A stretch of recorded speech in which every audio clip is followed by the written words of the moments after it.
This is Andi Purewal for ID Boxing. We're here in Liverpool and I'm joined by former world champion Callum Smith ahead of his second outing under the guidance of Buddy McGirt. Callum, firstly, how are you? Yeah, I'm good. Good. How are you?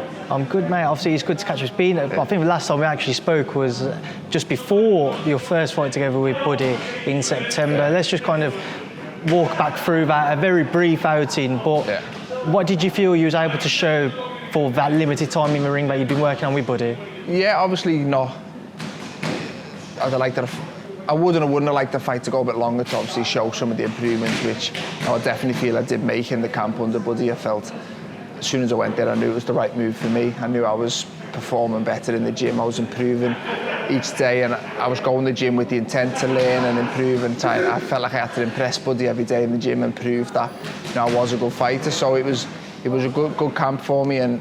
But in terms of the performance, I think it kind of went probably the best way possibly could in terms of announcing myself in a new division under a new coach and new goals. And it showed that I think people were questioning how will I fare after coming back after the loss with a new coach, and would I carry any power up to 175? And I think I ticked all those boxes by stopping a fighter in good fashion, a fighter who'd never been stopped and who'd been to points with the reigning world champion Bivol. So it was a good performance, and I'm planning on building on that this time.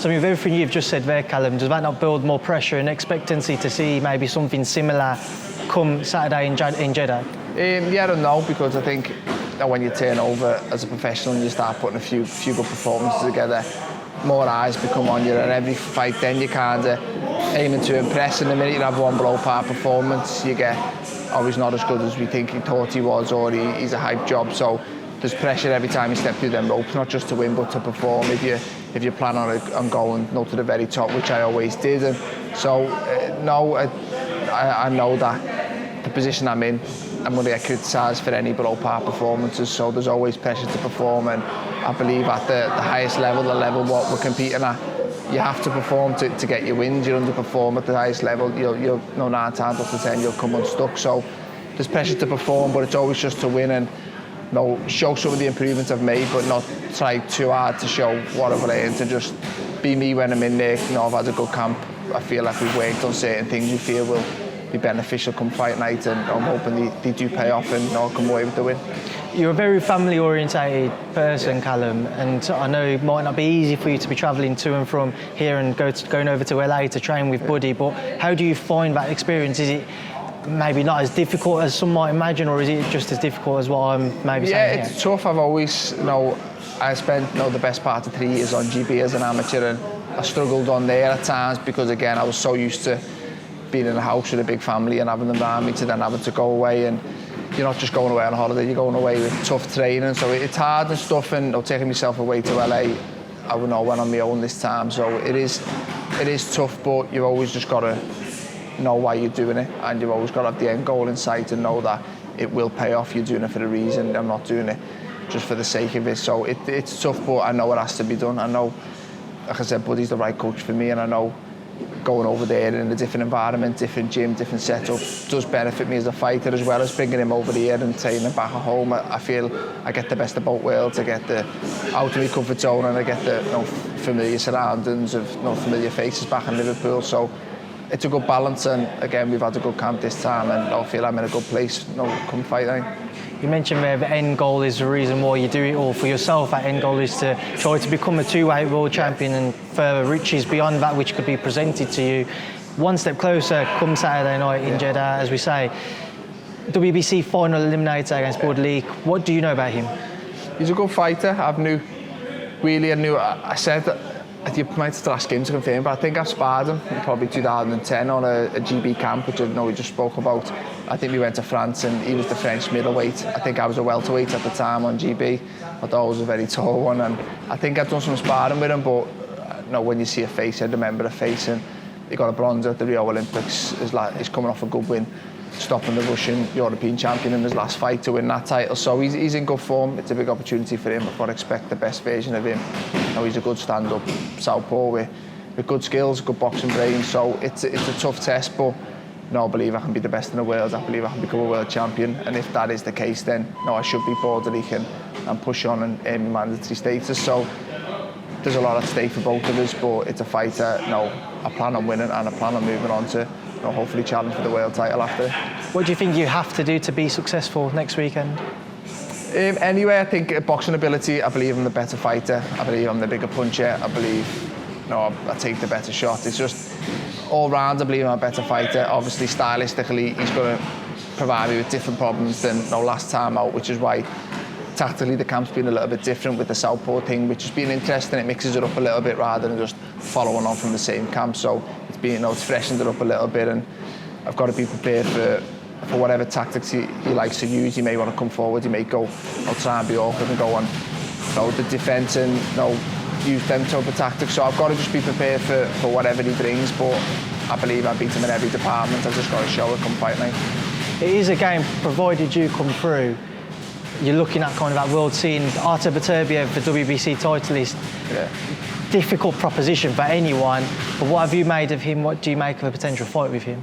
Yeah, definitely difficult. His record and achievements speak for themselves. He's won every fight by knockout. He's got 3 out of 4 belts. In my opinion, he's done one in the division for a reason, but he's not invincible. He has been hurt, he has been put down twice as a professional, and he's, you look at some fighters and you kind of question how would they lose, whereas with him, I've seen him hurt before, so if other people can do it, I definitely believe I can do it. So I'm not saying it's an easy night's work, but I push for the fan eliminator to fight for the WBC world title, and I know who the champion is. It's a fight I do believe I can win. I'm entering this fan eliminator to earn the right to fight him, and it's a fight I fully believe I win. If it didn't, I wouldn't be sitting here. There was other routes to go.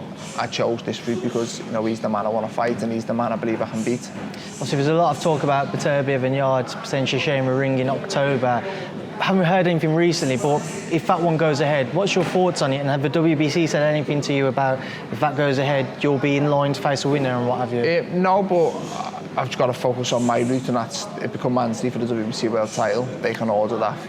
The mandatory, if that fight's already made, which I'm here, and it's going to be, then hopefully the winner of that has to fight me within a certain amount of time, and it's all about timing, and I've got to get through this fight and I'll focus on that. In terms of their fight, it's a good fight. As I said, I think Beterbiev the better fighter, but if he has shown one weakness, like I say, he has been put over twice as a professional, and one thing Yarde can do is he can punch, so you've got to give him a chance in this fight. It's a good fight. He's boxed at world level before. He come up short against Kovalev, but he did give a good account of himself as far as the fight was going until the knockout. So I'm sure he fancies it. It should be a good fight, but I do lean towards Beterbiev. Just on yourself as well, sticking with kind of a domestic scene, like heavyweight, we saw the EBU ordered a fight between you and Joshua Buatsi. Now, I know you wouldn't fight for that European title against him because you're looking towards the world scene, but are you confident maybe at some point you two will cross paths? Yeah, possibly. We're both on the same path. We're both aiming for the same things. Again, we're all the fighters. We all want to become a world champion, and we're all willing to fight and beat whoever we have to get there or to get one. And if one of us can win a world title first, it obviously makes it a bigger and better fight. But I definitely do believe our paths are running on the same one, and probably will cross at some point. He was hoping to challenge Bivol-Joshua Buatsi, that is, for the WBA title, but we saw it's recently been confirmed by the WBA. They've ordered Gilbert Ramirez to challenge Bivol for his WBA strap. What are your thoughts on that fight? It's a good fight. Obviously, I knew of Gilbert Ramirez for a very long time. He was kind of coming through at the same time as me at 168, and he won the WBO, I won the WBA, and there was talk of us fighting, and I think he outgrew the weight, rightly so. He's 6'3" like myself, and he moved up to 175, and I followed him up, and again, that's a fight that could happen, that probably should have happened a few years ago when we were both champion at 168, but it's definitely a potential fight, and he's undefeated, good southpaw, good skills, can punch, and I think stylistically his match against Bivol should make for a good fight, and Bivol's the man at the moment. At the minute, he's coming off a great win against Canelo, but styles make fights, and I do think that Gilbert Ramirez is a tough fight for him. Callum, just get your thoughts on a few other things. Next weekend, you start off with a main event, Usyk-Joshua 2. What happens this time around? I don't know. I think that's what makes it very interesting. I think not obviously, but I think we're expecting a different form of Joshua tactically. I think I'm not as coaching. There's millions of coaches on social media who know better than the actual coach in the ring, but he stood off him and let Usyk fight his fight last time and tried to beat him at Usyk's game, and it didn't work out. I think this time he's got to change it and use different tactics, but I think you've got to expect Usyk to adapt as well. They both shared 12 rounds with each other, they both know each other better now. So it's, I think at the highest level, it's certain adjustments and certain tactical changes what can be the difference. And I think as a nation, we're all hoping Joshua can get it right this time, but it is an interesting one, and I think, who gets it right on the night will prevail. I think Usyk definitely is the favourite this time after the last one, but it should be interesting.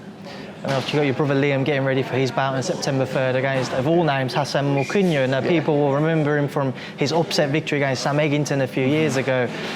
It could provide to be a surprise test for him, shall we say?